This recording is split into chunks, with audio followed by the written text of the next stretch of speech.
Good morning. You listen to FloorDaily.net, and I'm Kemp Harr. This morning, my guest is Melissa Murphy, who is Design Center Manager at Johnson Paint and Decorating in Columbia, Missouri. Melissa, how you doing? I'm great, Kemp. Thanks.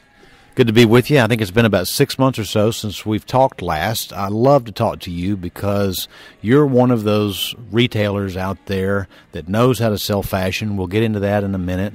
We are down here in Orlando at the Shaw Flooring Network Convention, and it's almost over. And I thought I'd ask you a few questions about this event. First, I should point out that you're on the dealer council, right? I am, yep. I am part of a 14-member dealer advisory council from across the United States and Canada. How many years have you been on the dealer council? This will be my 5th. Okay. And let's talk a little bit about Columbia, Missouri and Johnson Paint and Decorating. It's just one store, right? We're a single store operation. We started out primarily as a paint store and then added in decorating sundries, 50 or 60 years ago. So we're working on our 87th year of business. We enjoy being one large, one store, one shop operation. So you don't even have flooring in your name, do you? We don't have flooring in our name. And what percentage is flooring of your total business, do you think? Flooring represents about 35% of our total revenue. And business conditions, when you look at 2012 versus 2011, talk a little bit about that if you would. Boy, Kemp, we are just absolutely optimistic about what we're looking to see in 2013 and beyond. 2012 was a good year for us. It was nice and stable. It was good, steady growth from what we had incurred in the past few years. Columbia is a very, very strong community economically compared to some of the other markets that really had dips and swings in the past few years. But we have got very strong construction going on, both residentially and commercially. A lot of university, a lot of private sector business.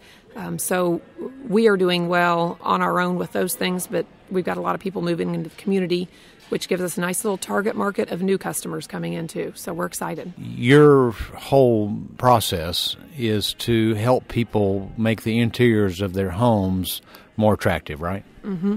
You know, Kemp, that was something that's awesome to hear in the past few days in these seminars that we attended, which has been our whole mantra the whole way that since I've been there for the last 18 years, is that people they don't just wake up one day and say, hey, I want to go buy a floor, or, hey, I want to go buy a can of paint. It's that when they decide they want to do it, that we're there for them. So they're not really into these big sales and promotions and gimmicks, as I call them. They just want to know that their friends that they trust down the street are going to be there when they're ready to make those large purchases. And so that's something that we've built our business on over the past 85 years and very strongly in the past 10 to 15 as we've become a major player in our community with floor covering and window treatments. All right, so you've been at this show. You just mentioned a seminar. I've been very impressed with some of these seminars, some of these breakout sessions, all the research they've done, and I've talked about that in some of my previous interviews this week. But I wanted to talk to you about product a little bit. You've seen what they're rolling out. You know what your customers are looking for.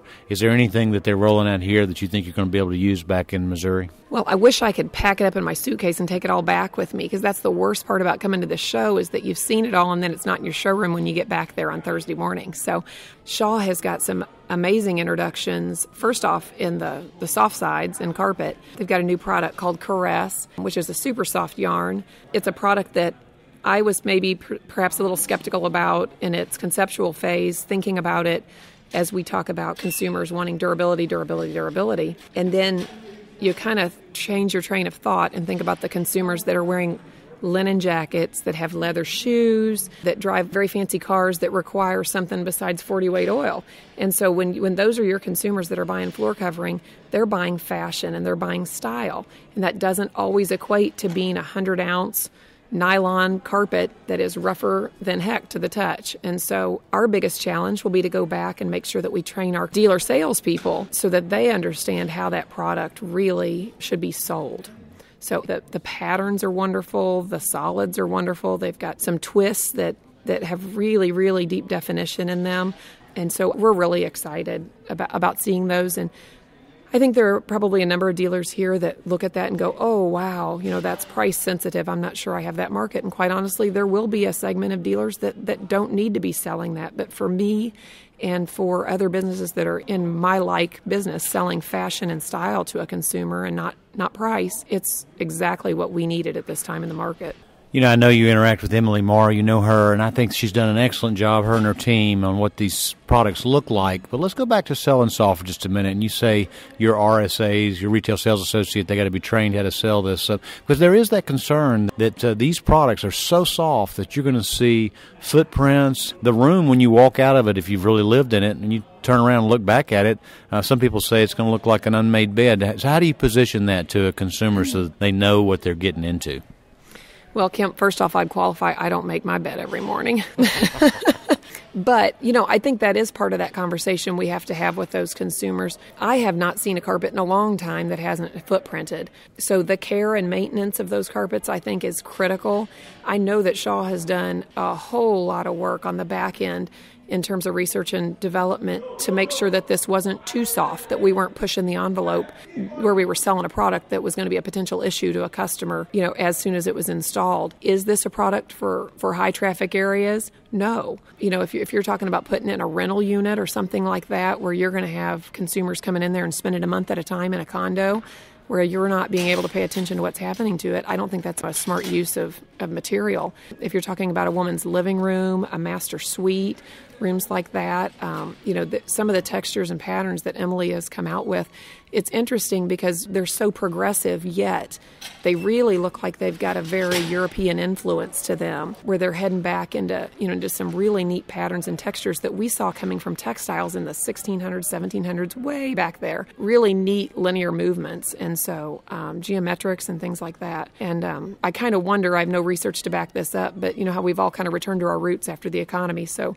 those patterns, Emily could tell us a whole lot more about that, but I think that that's kind of a subtle way of displaying that fashion in not such a showy way. You know, I think we went through a phase where it was really, things were, I would almost say tacky, you know, too printed and too put together, and this stuff is really timeless. So hats off to her. You know, we've seen carpet, the share of the surface in the home, you know, move to a point where I think it's probably flat right now as far as any shift. But do you think soft may bring the attractiveness of carpet back a little bit? Well, I don't know if soft will bring the attractiveness of carpet back. I do think that soft will help, you know, as the percentage of soft surfaces in a home has declined.